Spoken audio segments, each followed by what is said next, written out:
scoot back a little where you were. Yeah, there we go.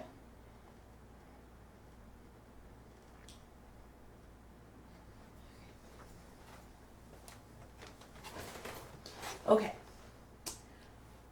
Why did you decide to run for Board of Supervisor?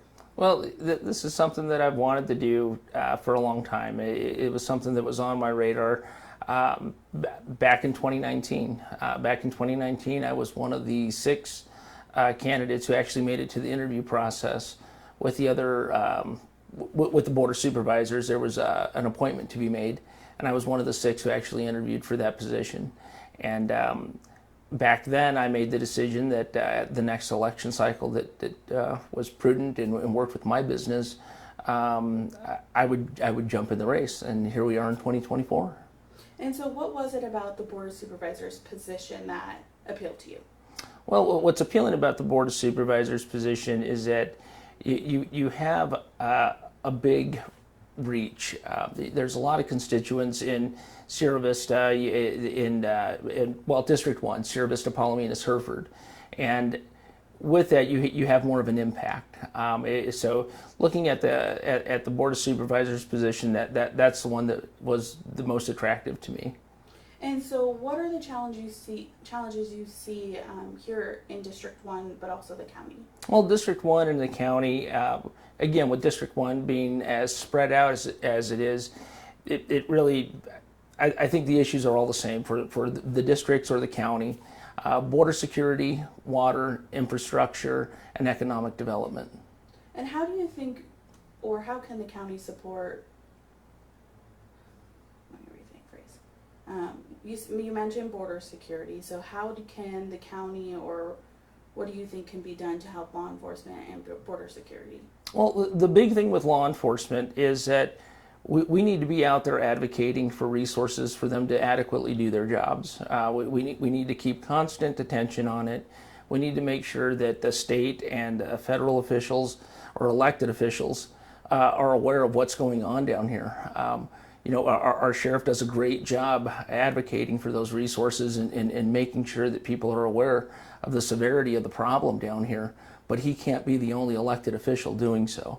We need to be championing that cause and making sure that our first responders know that we have their back and that we're going to do everything we can to provide them with the training and resources that they need. And you mentioned economic development, which I feel like is a concern for a lot of people. How do you think you can help the economic development grow if you're elected? Well, I'm a business owner. I'm a longtime business owner here in Sierra Vista. My wife owns a business here in Sierra Vista also. And I've opened businesses that were in the county. I guess Sierra Vista is weird where the county lines are.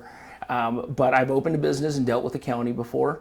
I've just recently renovated a property on the west end of Sierra Vista here, and had to deal with the city on getting that put up and going. And that's where my business is located now.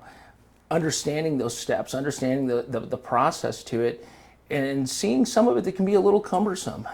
We need to make sure that our, not just the city, but the county is business friendly, and that we're inviting businesses here and doing everything that we can to support the local businesses in keeping tourism coming in, and also standing up for and defending Fort Huachuca. Fort Huachuca is the lifeblood for our county. It's the biggest employer here in our county, and that's very important. We need to have strong bonds with them, and the more that their missions are supported, the more dollars there are to go around here in our community.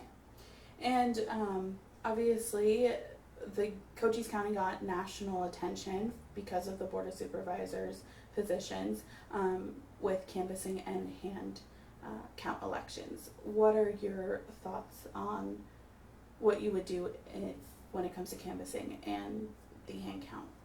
Well, the first thing with the canvassing the election, the Arizona Revised Statutes spells it out very clearly, and there's something I like to say.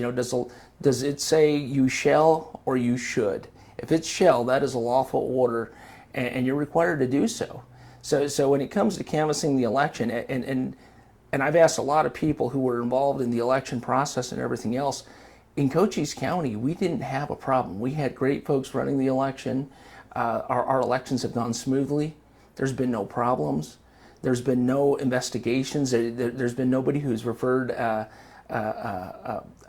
what they believe to be a criminal act to the sheriff's office to be investigated. So our elections are very good here in Cochise County. Unfortunately, when it comes to hand counting, the weakest link in a lot of this is usually the humans. Technology is there and it's useful. It's the same reason that in your vehicle you have airbags, you have seat belts, and that's all technology that has made things better. And that's the way I look at it. With the machines that are doing the tabulation, if you look at it, all that machine knows to do is tabulate. There is no internet connection to it. I had people ask me that or tell me that. So when they did a presentation down here at the college, I went to it. I went to both sessions of that presentation they did. I believe you were there, just because I wanted to be informed and know and ask questions. And you're looking at the machines. There is no Bluetooth. There is no Wi-Fi. It is just a tabulating machine. Why should voters vote for you? Well, I've been here my whole life. I have a business here. I've raised my kids here. I'm very intertwined in the community here. My motivation, my desire to run is just to do better. Try to make this community a great place to work, live, and invest in. That is my motivation. That's what I'm here to do. I will work hard for the constituents of District 1 and for Cochise County. I will be a positive voice for our county and make sure that we're making headlines for the right reasons. Perfect. Done. Cut. That's a wrap. You did great. I don't know about my answer on